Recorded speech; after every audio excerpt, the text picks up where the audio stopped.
Meteor incoming.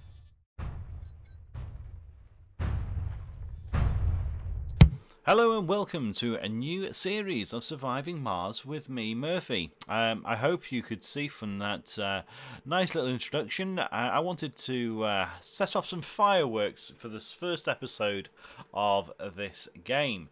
Now, I'm not the first content creator to bring Surviving Mars to YouTube.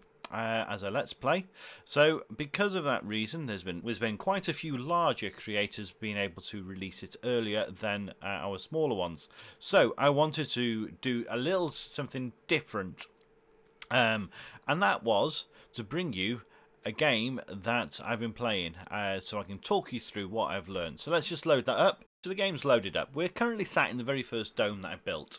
We're looking at the grocer, and this is very important little point to start with. Grocers are the lifeblood of your colony. They sort out food to your colonists, but first you've got to make some food. So what I thought I'd do is I'll go through some of the early recommendations on what you should research on the game to make things easier later on. So let's jump straight into the research section, and as you can see I have fully researched this already. So on the initial options for research, you have got a MOVEX upgrade, so that's your oxygen production. You have got advanced Martian engineering, so that's your rocket fuel for your rockets and shuttles. You've got a low G drive for your robotics, so your drones and rovers. You have got an improvement to your wind turbines, and you've got a crowdfunding option to get a 1 million funding. Now, depending on which sponsor you go for, you'll either have a lot of money or you'll have a little bit of money. So it all depends on when you need that extra money. However, my recommendations to start with are to start with the robotics low G drive. That will allow your drones and your rovers to move 25% faster. My second recommendation is the Explorer AI robotics, because that will generate research per day for every Explorer vehicle you have. Multiple vehicles result in a collaborational loss. So if you have one rover, you'll get 100 points. If you have two rovers, you'll get 180 points. You have three, it's 360. Four, it's not 360, it's less than that. I've got, I think, 4 rovers, and I'm currently bringing in 240 research points. I did have another one before, and I was bringing 280-ish points. So it all depends. For them sitting around doing nothing, they're generating research. So that is kind of why I recommend them to be your second thing to research. Third, depending on whether you've got your shuttle back and you are starting to try, you've used up all your shuttles, then I would look at doing the reduced fuel for your rockets and shuttles research, unless you've got a sponsor which gives you 5 rockets, in which case you might want to look at your MOVE upgrade for your oxygen production, followed by your low G fungal bot tech. Now, why do I recommend those 4 unless you need that one earlier, because you've run out of rockets? Is because each of these, that will speed up your whole manufacturing process, so everything being delivered and collected and built. That will help with your research for future techs. That will improve your oxygen production for your colonists, but this is so important. Let's go and jump into one of these fungal farms. I've just had to change the shifts that they're working just so I can get people into the actual fungal farm. But as you can see, we'll have 6 people working in here, and that will produce daily approximately 5 food, depending on what shift and depending on what skill level your colonists are. Now, I think these guys are all non-speciality. Yeah, so we've got scientists, geologists. And really, none of those are botanists. So what we can do is, when we first start off with our colonists is try and get ourselves some botanists, and then you'll be getting close to your 5 production per day. But this means food can be produced outside the colony. You've got 2 other food buildings that you can use. 1 and 2 of those are inside. Both of those will contribute to the oxygen production within the actual dome, whereas these consume oxygen and water anyway. So it doesn't add any oxygen into the actual dome itself. Alright, so that is extremely important. Now, we'll touch on the piping in a short while, of why I've got things the way they have, and we'll put those onto a more reasonable day shift, and they should become more productive, like these guys at 3.6 and 4.9 and 4.5. So that's the research I always recommend. So in your hydroponic farm, you can have, when you first start, you only get 1 option for rice. As you expand, you can actually get other crops. So you've got leaf crops, you've got microgreens, vegetables, algae, kelp and wheatgrass. Each of those have a different requirement for water, the length of time for producing, and the optimal harvest. And it also tells you how much oxygen it will actually contribute to the actual dome. So there, algae gives us 1, kelp gives us 0.5, and everything else gives us 0.1. But we're also looking at only a small amount of harvest for your algae, opposed to 12 for your vegetables, 8 for your microgreens, and 10 for your leafy crops. So you've got to think about what you need to actually produce and how much food. So those things are researched. Your different vegetables are researched in your research ladder. We'll go and have a look at the farm as well. So our farm, again, you start off with a single manufacture of quinoa. That gives us oxygen, 20 food. We have got wheat that gives us 14 food, 0.3 of an oxygen. But then we go to corn. This has a soil decreasing quality to the actual the soil, so that knocks the soil quality down by 10%. But there are crops that add quality to it. So apples, for instance, gives us a 10% boost. Potatoes decreases that by 10%. A clover crop, which gives us only a little bit of food, increases it by 40%. And soya beans increases it by 10. Now, normally, I would actually have that sort of option to ensure that we always have 100% food quality. So I kind of try and stay away from wheat and corn. Well, actually corn mainly. But it would be interesting to see what they look like, because at the moment these are all just growing soybeans, which are quite pretty when you look at them. Let's see if I can find another one that's actually growing something else. Okay, so these guys are growing our apples. So our apple trees are going. You'd have thought that they would want to maintain the apples, the trees, for later, or even use those as garden things. So here we've got now that's the middle of the thing. There we go. We've got a little park, small garden. You'd have thought they might want to put an apple tree in there, so you're actually producing crops in the smaller squares as well. Alright, let's see what else I can find. So here we're growing wheat, so that will take a while to grow. It's early days. Okay, so here we've got potatoes and we've also got soya, so they're both 2 different vegetables going on. So our potatoes are nearly at completion, and our soyas are at 30%. But these things will give off a lot of food. I mean, you're talking 60 food for your potato crop. And as you can see, we've got a lot of food all the way around. Okay, let's put some more storage down here for food.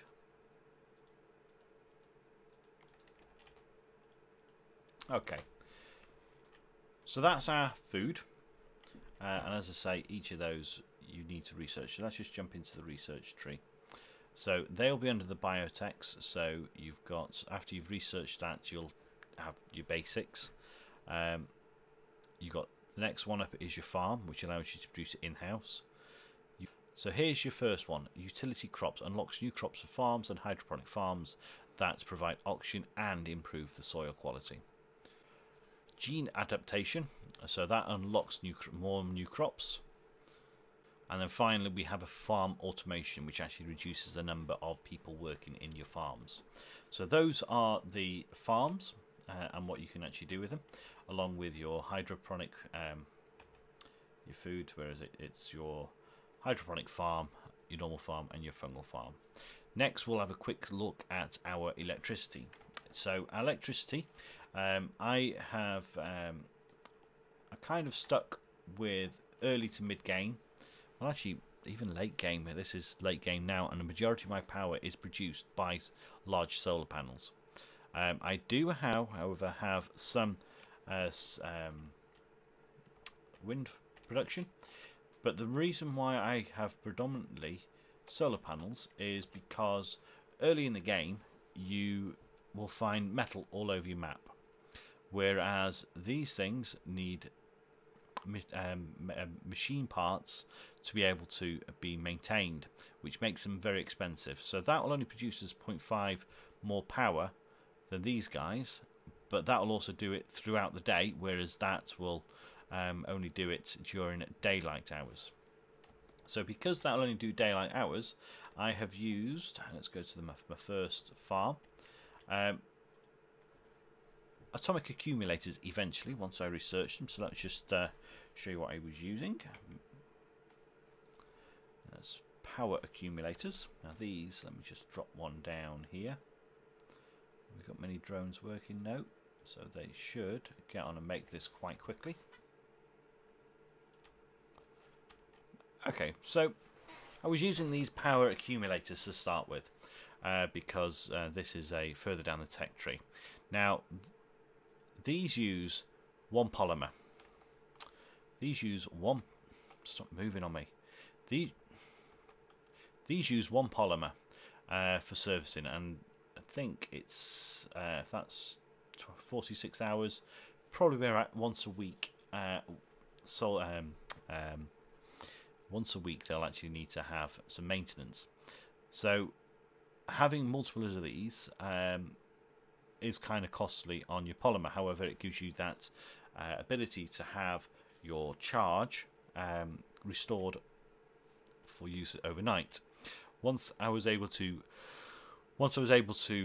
produce the atomic accumulators, I changed everything over to these guys, because these will store the equivalent of 10 of these guys, and the maintenance of these things are only double one of these. So essentially, for the cost of 2 in maintenance, I can have something that can store 3,000 capacity opposed to 300. So let's get rid of that. Don't really want that in there. Now also we could use our small solar panels. Now these things produce 2 daily, actually it's daily production 32, whereas these things are, you going to show me? How did I get that on? Oh, look at that. Reset, hasn't it? It's gone into a new day. Okay, so these guys produce 2 electricity per hour, whereas these produce 5. The reason why I have got the larger ones, and only built the larger ones, the smaller ones have only been placed afterwards, was because the actual maintenance on those was 1 metal, whereas these are half metal.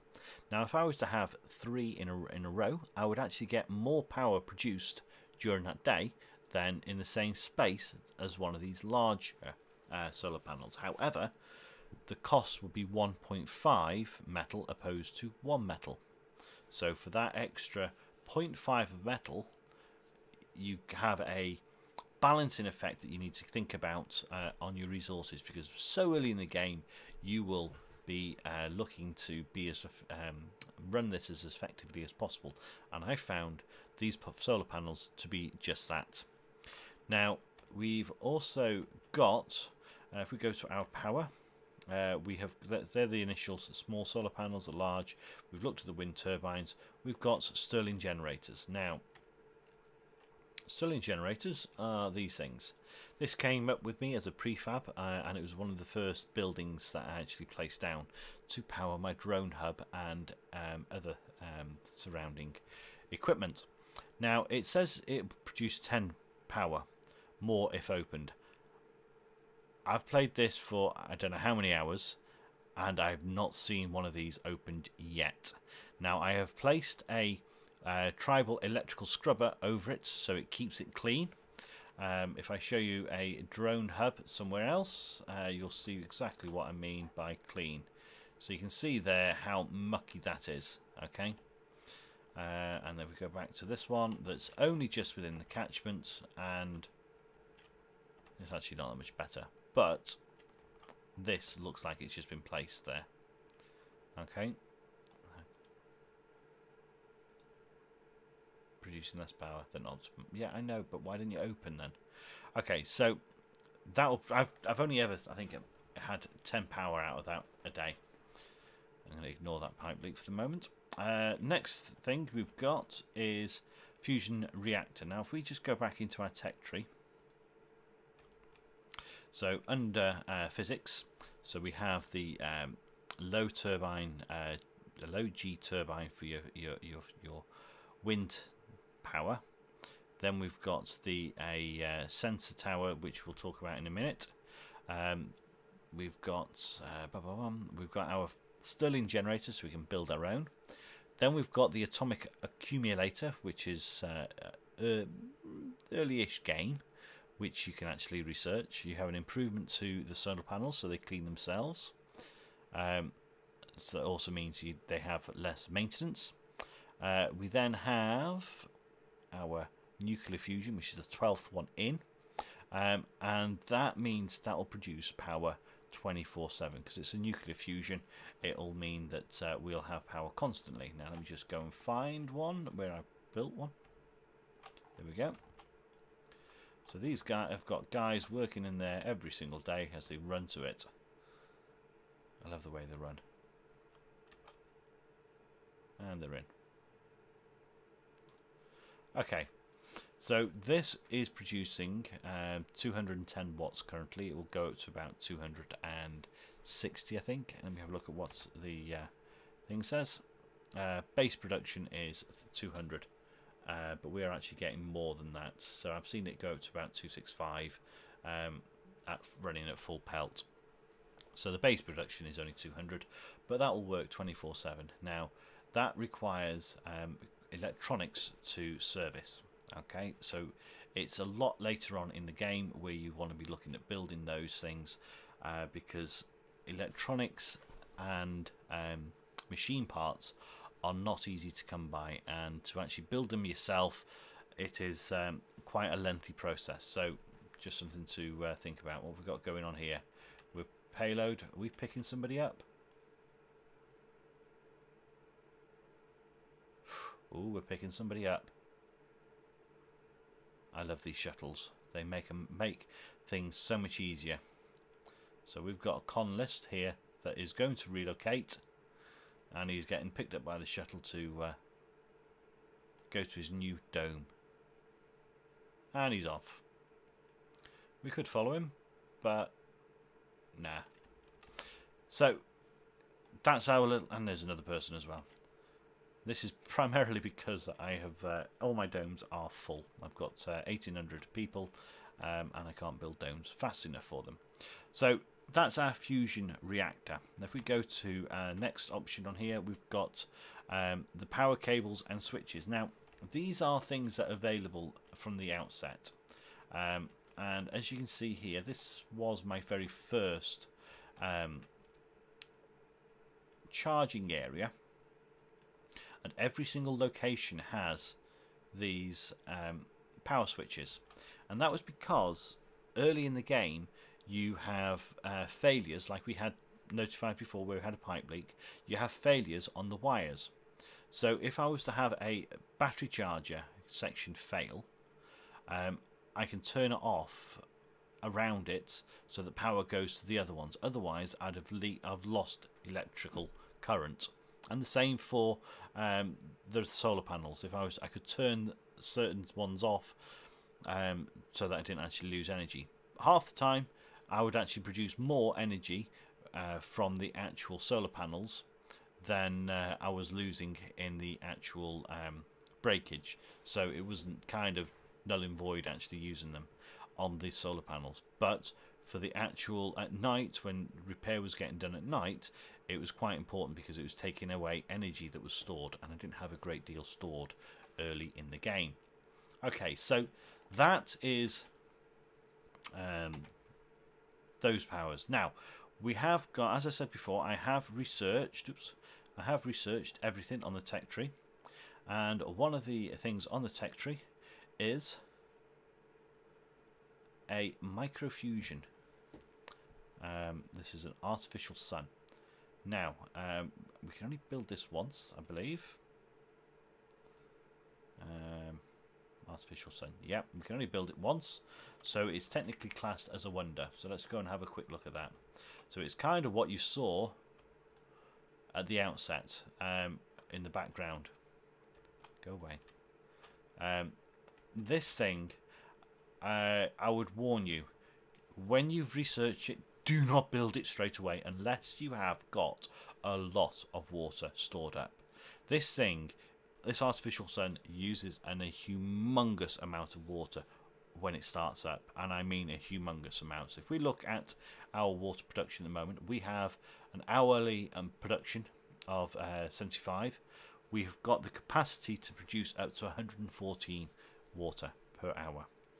This thing consumed 100 water per hour until it had stored 1,000 water. So just bear that in mind when you come to build it. This thing is seriously hungry, but this produces me 1,000 electricity 24/7 a day. So it's a case of this thing really helps keep things up and running. But as I say, it's very, very costly, and it's one of the wonders of the game. Now we were sat over here watching the fireworks affect this whole section here before, so let's just zoom back over here. So we were sort of looking at the actual artificial sun while all the meteors were falling. Now you can see here there's the space elevator. We have got all 5 wonders built, and we'll go through each one at the end of each episode. So I think we'll call it a day for this episode. Thank you very much for watching. Next time we'll touch on piping. We'll also touch on other researches that are extremely important. So thank you very much for watching. That's Murphy out.